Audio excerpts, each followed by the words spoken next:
most men spend their lives confused, chasing love, validation, and happiness from women, only to end up heartbroken, used, or trapped.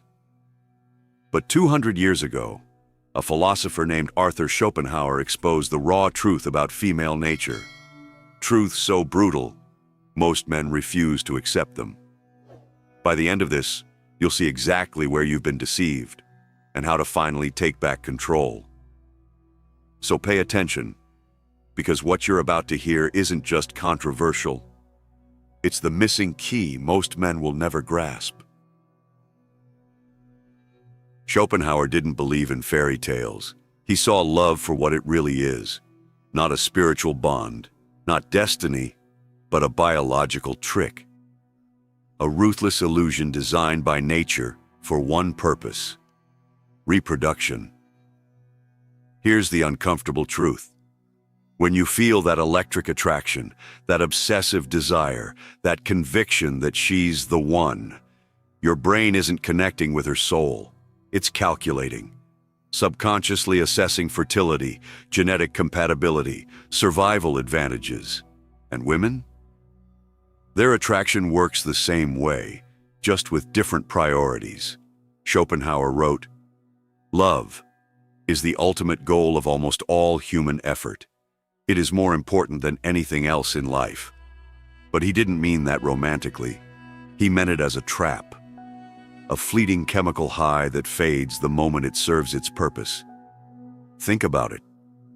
How many men have destroyed themselves for a woman who later walked away without a second thought? How many marriages crumble once the passion evaporates? That's not coincidence. It's nature's design. Women don't choose men based on fairness, loyalty, or even logic. They follow an ancient selection program, hardwired to seek status, security, and genetic superiority. A man's devotion means nothing if he can't provide these. Schopenhauer saw this clearly. Women are rarely guided by reason. They are ruled by instinct and emotion. This isn't misogyny, it's observation. Look at dating apps, where 80% of women compete for the top 20% of men. Look at divorce courts, where commitment is rewarded with financial ruin. Look at history, where kings died for mistresses who betrayed them. The pattern doesn't change because the biology doesn't change. Most men believe love is mutual, that if they sacrifice enough, care enough, prove their worth, they'll be rewarded. But Schopenhauer warned, to be loved, one must not be just, but clever. Women don't fall for nice, they fall for strength, not just physical, but social, financial, psychological. This is why the good guy finishes last. Not because he's unworthy, but because he misunderstands the game. He thinks love is earned through service. Women, by instinct, are drawn to men who don't need to serve. Ever noticed how women lose interest once they've secured a man? How the chase reverses. Schopenhauer called it the tragedy of possession. The thrill isn't in having, it's in conquering. Once the conquest is over, biology moves on. That's why men who cling too hard, who make her the center of their world, inevitably watch her walk away. But here's the twist. This isn't women's fault. It's nature's. And the man who understands this, he stops blaming. He starts strategizing. Schopenhauer's lesson isn't to hate women. It's to see them clearly. To recognize that love isn't a fantasy. It's a negotiation. And the man who negotiates from weakness loses every time. But this is just the beginning. Because the next truth, it's even darker. It explains why modern men are being outplayed in every arena and how to flip the script. Stick around, because what comes next is where most men realize they've been lied to their entire lives. Schopenhauer saw what most men today still refuse to admit.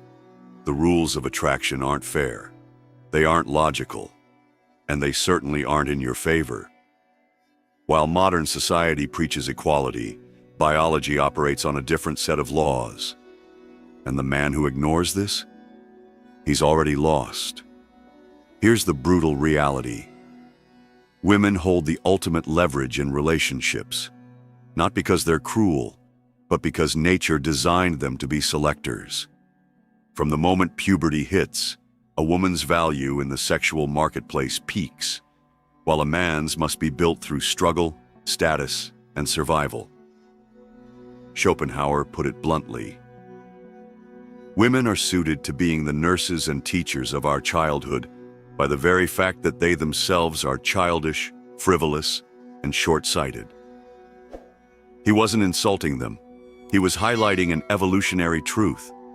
A woman's youth and beauty are her currency, and she instinctively knows how to spend it. Look around.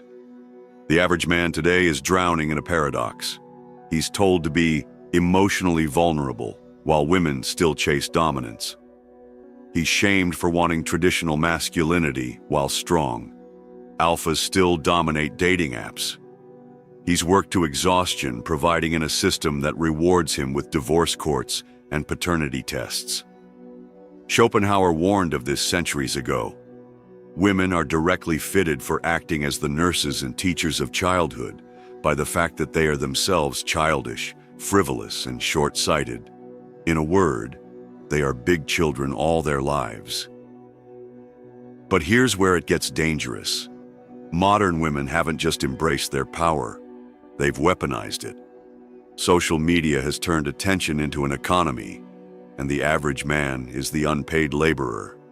He simps, he orbits, he competes for scraps of validation from women who'll never commit to him. Why? Because he's been sold a lie. That devotion alone is enough.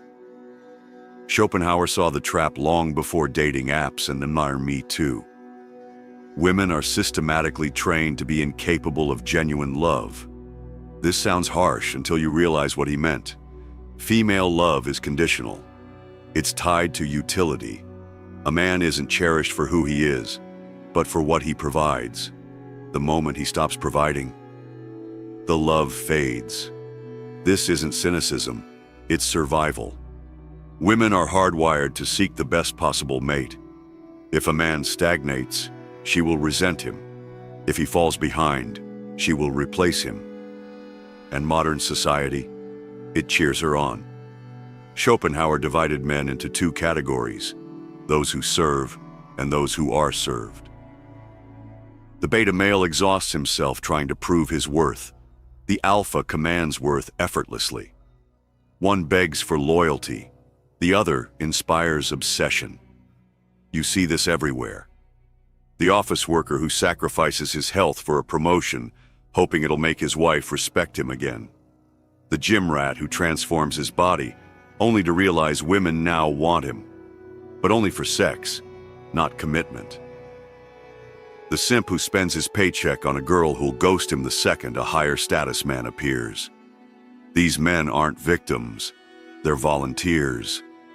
But Schopenhauer didn't just diagnose the problem, he revealed the solution.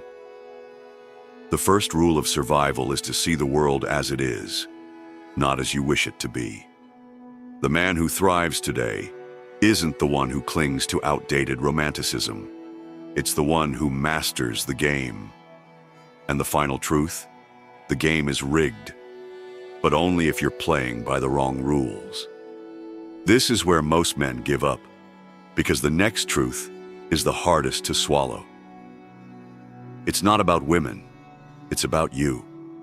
And the moment you face it, everything changes. Schopenhauer uncovered a disturbing truth that modern psychology now confirms. Women don't compete like men. They don't challenge you directly. They don't flex their power where you can see it. Their greatest weapon is invisible, instinctive, and devastatingly effective: emotional influence. While men fight with fists or logic, women wage war through perception. They don't conquer. They manipulate reality itself. Consider this. When a man wants something, he demands it. When a woman wants something, She makes you believe it was your idea. Schopenhauer saw this clearly. Women are adapted to a sedentary life by their lack of physical strength, and to the care of children by their natural inclination. Hence, they live more in the present than men. But this present moment focus gives them a dangerous advantage. They read micro-expressions, tone shifts, and social dynamics with near supernatural accuracy. A man thinks he's having a conversation. A woman is conducting an interrogation. Modern men believe they're in control of their relationships. They're wrong. From the first date to the divorce papers, women guide the interaction through subtle tests. Most men fail without realizing it.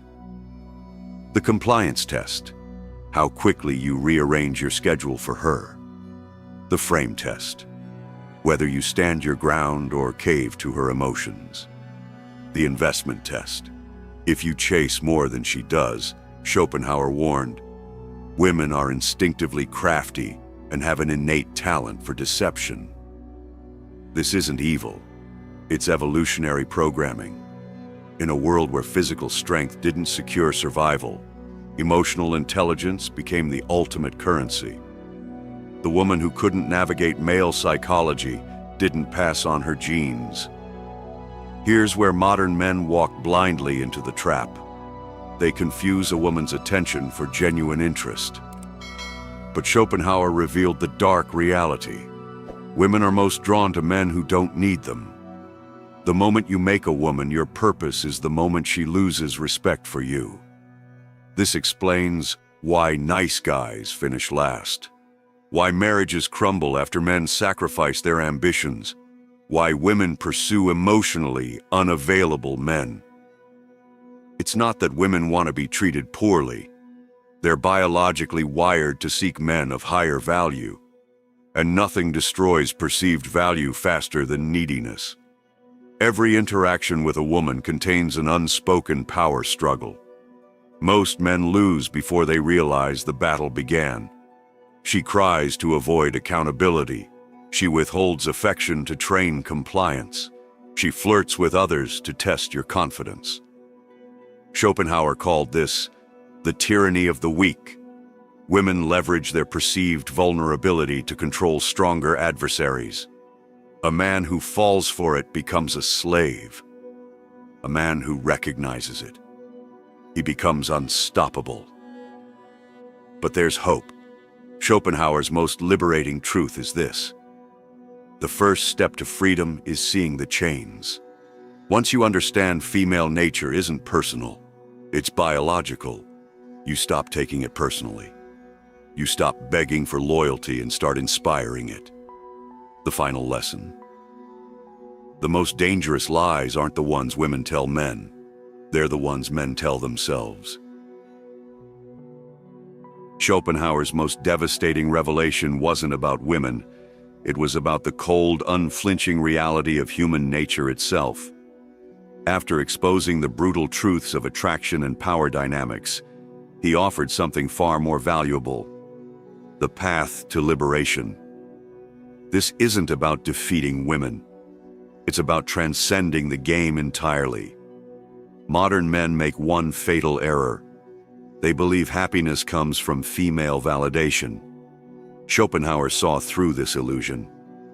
The happiness which we receive from ourselves is greater than that which we obtain from our surroundings. The men who thrive aren't those who conquer women, but those who conquer themselves. They develop a purpose so consuming, so intrinsically rewarding, that female attention becomes a pleasant bonus rather than a life-or-death necessity. History's most remarkable men, the artists, the inventors, the warriors, weren't distracted by the chase. They were too busy building empires. Here are the 3 pillars of unshakable masculinity. 1. Economic sovereignty. Schopenhauer warned that money is human happiness in the abstract, not for what it buys, but for the freedom it secures. The man who controls his finances controls his fate. 2. Philosophical depth. Most men live on autopilot. The exceptional man cultivates a mind sharp enough to cut through societal lies. He reads, debates, and thinks for himself. 3. Physical mastery. The body isn't just a tool for attraction, it's the vessel of your will. Weakness here breeds weakness everywhere. Here's where Schopenhauer's wisdom becomes revolutionary. The safest way of not being very miserable is not to expect to be very happy. This isn't pessimism, it's emotional armor. The modern man who stops begging for love, approval, or fairness suddenly finds these things come to him. Why? Because he's removed himself from the desperate masses. He's become the prize. The battle between men and women isn't personal. It's biological theater playing out across millennia. The man who wakes up to this stops blaming and starts evolving. He doesn't resent female nature. He adapts to it. He builds a life so compelling that women must either meet his standards or watch from the sidelines. Schopenhauer's ultimate lesson? We forfeit 3/4 of ourselves in order to be like other people. The choice is yours. Continue chasing illusions, or step into your true power. The red pill isn't about hating women. It's about loving truth enough to rebuild yourself in its image. This is where your real life begins.